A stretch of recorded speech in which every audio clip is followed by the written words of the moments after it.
Welcome back, guys. I am True Racer, and this is the True Racer Reports. And this weekend was a very memorable weekend for motorsports, having the 100th running of the Indianapolis 500 and the Monaco Grand Prix, which served some great highlights in both races. So let's jump right into it with the Monaco Grand Prix and some of its highlights. We'll jump a little bit later in the video about some of the controversial moments, and we'll discuss them a little bit further. But I want to run through some of the action-packed racing that there was to begin with.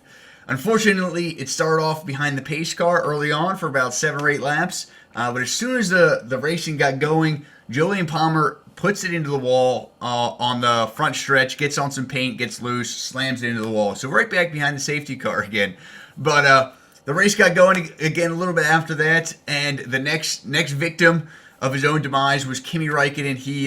He locked it up going into the hairpin and hit the front wall a little bit, broke his front wing, I think, and then he thought he could drive off and be okay, but it wasn't the case, and the front wing got caught underneath his car, and he ended up pinching off Grosjean, and Grosjean really got shafted, and then Raikkonen ended up going off the track and just retiring at the chicane out of the tunnel. Unfortunate for Grosjean, really, and then kind of a unfortunate chain of events for Raikkonen as well, but he was his own demise. A little bit deeper into the race, we had Max Verstappen. He was having a great race. He started way back because he had a little incident in qualifying, and he was up to, I believe, 9th when this incident happened. So he got into the wall. His own mistake locked it up. Very unfortunate for him, but he did it to himself. A little bit later on, they have the two Saubers getting into it with each other, which is kind of funny. They had a little radio conversation. It was like, hey, let me pass Nazir. Nazir said no. Then the other guy was like, I think his radio's broken. And then it was like, okay. But then Ericsson tried to go up underneath. And they got into each other. Unfortunate to see teammates get into a wreck. Unfortunately, and especially for such a low-budget team like them, who are barely making it to every race. But they're going to have a strenuous, difficult meeting after this race to discuss their further implications. But nevertheless, they're both paid drivers, so they're not going anywhere. Also, Kvyat got into Magnussen. That was unfortunate to see, but sometimes you got to go for the moves. But that move was quite a bit bold, even in my standards. And they had a little situation. Now the biggest controversy is with Ricciardo's tires and the little incident with Ricciardo and Hamilton coming out of the chicane and the little room action. I don't want to jump into that too much. We'll get into that after we touch on the IndyCar highlights, but definitely there's a lot more to be discussed there. Taking a look at the American side of things, the Indianapolis 500 100th annual definitely was a great showing. The biggest thing for me was just the sheer amount of people there. It is just unbelievable. Over 350,000 people at that event, which is the largest event of any kind. And it's just unbelievable the amount of people they can fit there. As you guys can see here with the stats, Indianapolis 500, the 100th annual was 350. Under that is golf. And then I think there's like some more golf and a few other things, but they're not even close to how many the turnout in the Indianapolis 500. So that is just unbelievable, and definitely congratulations to them. Starting on pole for the Indianapolis 500 was Hinchcliffe, my man James Hinchcliffe. It was definitely great to see him on pole, especially after his last year shunt and almost career-ending wreck. But unfortunate, he wasn't able to have a good race. He got caught up a little early on with a bad pit stop and never really was able to fully recover.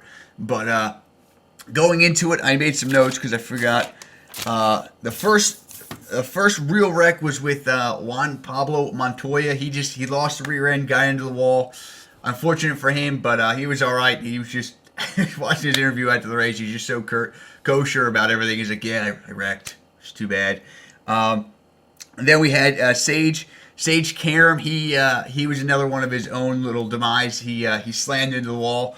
He was trying to go for the outside pass, nicked the other driver, got loose into the wall. Unfortunate to see, but That's what happens. But really unfortunate for me was Connor Daly. He wrecked himself trying to avoid somebody else, trying to avoid Michaela Lotion wrecking. Michaela Lotion wrecked into the wall, big smoke. Connor Daly lifted to try and get out of it. He lost his rear end and hit the wall as well. That was unfortunate to see. Those were the kind of the major high-speed wrecks in IndyCar, but the big one that was really almost really dangerous was the pit lane wreck, where it was nobody's really fault. It was just three cars all just trying to get back on track at the same time. Two of them get into each other and literally almost take out one of the pit lane guys. Unfortunate to see, but the race must go on, and it went on very well. The last pit stops were with, what was it? It was like 164, I think that was, or 66, something like that. It was like 34 laps to go, and were you gonna have enough fuel? Nobody knows, but Alexander Rossi knew, and he was able to bring home the win, and it was awesome. Definitely glad to see a rookie and an American win the 100th annual Indianapolis 500. He was definitely well-deserved. Started 11th this race and came home with the win. Definitely great to see him on the podium and on the top step of the podium at that. So it's definitely great to see. Now let's take a look back at some of these little controversial moments in the Monaco Grand Prix. We'll start off with Ricciardo, who really got shafted by his teammate or his team. He started on pole, drove an incredibly good lap to beat both Mercedes, and started on pole. He was theoretically winning the race. He pulls into the pits. His crew pulls him in. He gets to the pit. They jack him up. No tires, as you guys can see here. He's got no tires for him. Just a really bad miscommunication on the team side of things, which is really rare to see, especially with the top-rate team of Red Bull. Man, you just feel the hate and the anger for the team. But he was able to come out. Luckily, it wasn't a race-ending mistake. They got the tires on, and he came out right behind Hamilton. But this track is all about track position. Even if you're half second faster, it's literally almost impossible to pass here. But it definitely didn't stop him from going for some attempts, and it led to some really good racing. He was definitely putting the pressure on good, going for passes here and there, but he wasn't able to really capitalize. And then the one time he pushed Hamilton into a mistake into the chicane, Hamilton overshot the chicane, and coming out of it, as you guys can see, he had a great run, was going on the outside, and Hamilton pinches him, and he has to back out of it. That's where the main conversation of this video needs to be warped around for me. I think it's like, was that should those kind of incidents be allowed? It was in racing. The steward said it's all fine and dandy and it's okay, but it's like that kind of racing could be very dangerous. And it could, he had to back out of it, otherwise there was going to be a wreck.